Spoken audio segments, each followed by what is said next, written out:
Avant de plonger dans cette histoire incroyable, pensez à vous abonner à la chaîne et à activer la cloche. Ici, chaque récit a quelque chose à dire, et vous ne voudrez pas en manquer un seul.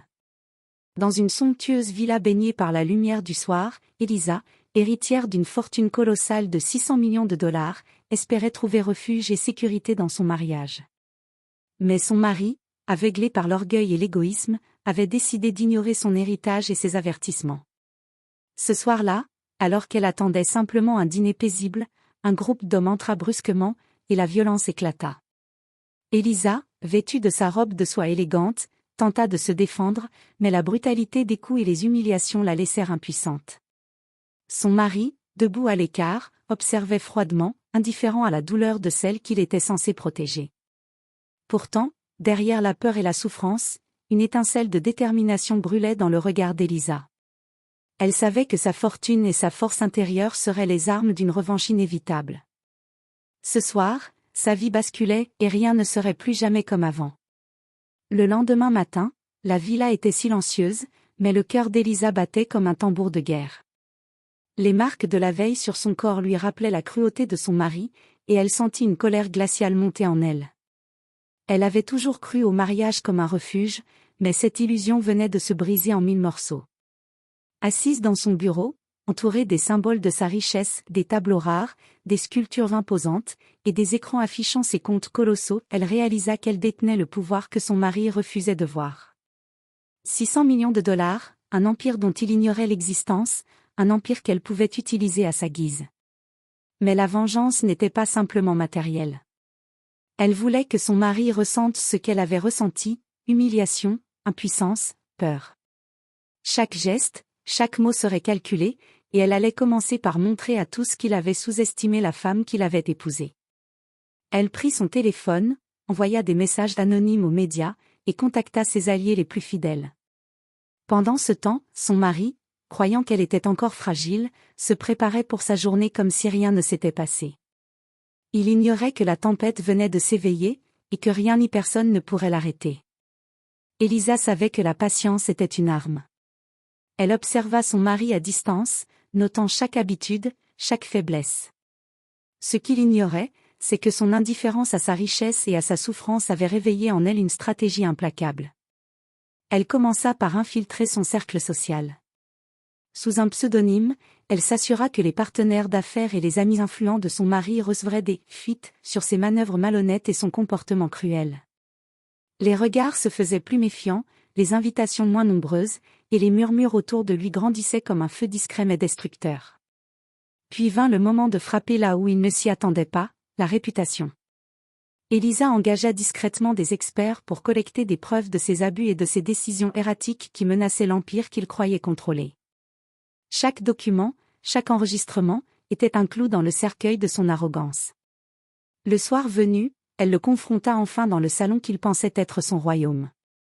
Avec un calme glacial, elle déposa devant lui un dossier contenant toutes ses erreurs et manipulations. Le silence pesant était brisé seulement par le bruit du papier qu'elle laissait tomber sur la table. Son mari leva les yeux, stupéfait, réalisant pour la première fois que celle qu'il avait sous-estimée détenait tout le pouvoir, et qu'il venait de perdre le contrôle de sa vie. Elisa ne criait pas, elle ne pleurait pas. Son regard seul suffisait à montrer qu'une tempête venait de se lever, et que rien ni personne ne pourrait l'arrêter. Quelques jours plus tard, Elisa organisa un événement qui semblait anodin, un dîner de charité dans l'une des plus prestigieuses salles de la ville.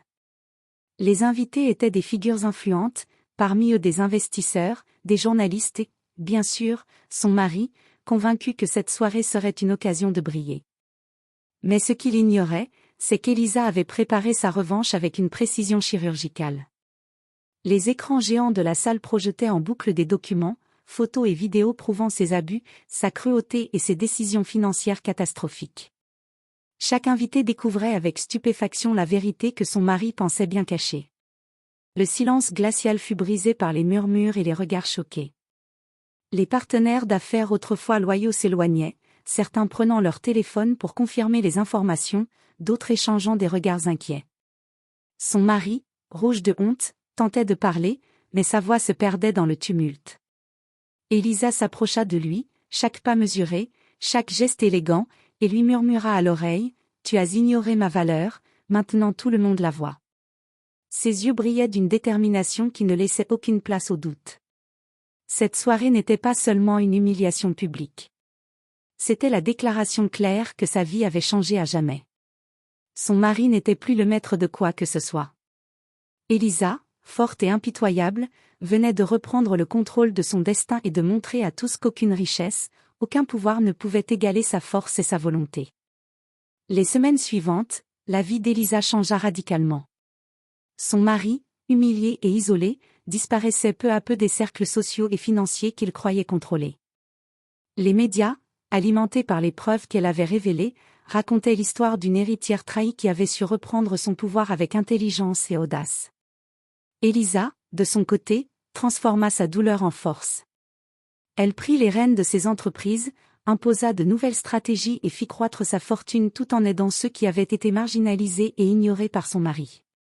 Chaque décision qu'elle prenait était un rappel silencieux de sa résilience. Un soir, dans le confort de sa villa redevenue son sanctuaire, elle regarda les photos de ses réussites et sourit. Elle n'avait pas seulement vengé l'injustice, elle avait prouvé à tous, et surtout à elle-même, qu'aucune force extérieure ne pouvait la réduire à l'impuissance. Alors que la ville continuait de parler de son ascension et de la chute spectaculaire de son mari, Elisa comprit quelque chose d'essentiel: la véritable puissance ne réside pas dans l'argent ou le pouvoir imposé, mais dans la détermination, la persévérance et la capacité à se relever, même après la plus cruelle des trahisons. Son héritage de 600 millions de dollars n'était plus seulement une fortune matérielle, c'était le symbole de sa renaissance, de sa liberté et de son triomphe sur ceux qui avaient osé la sous-estimer.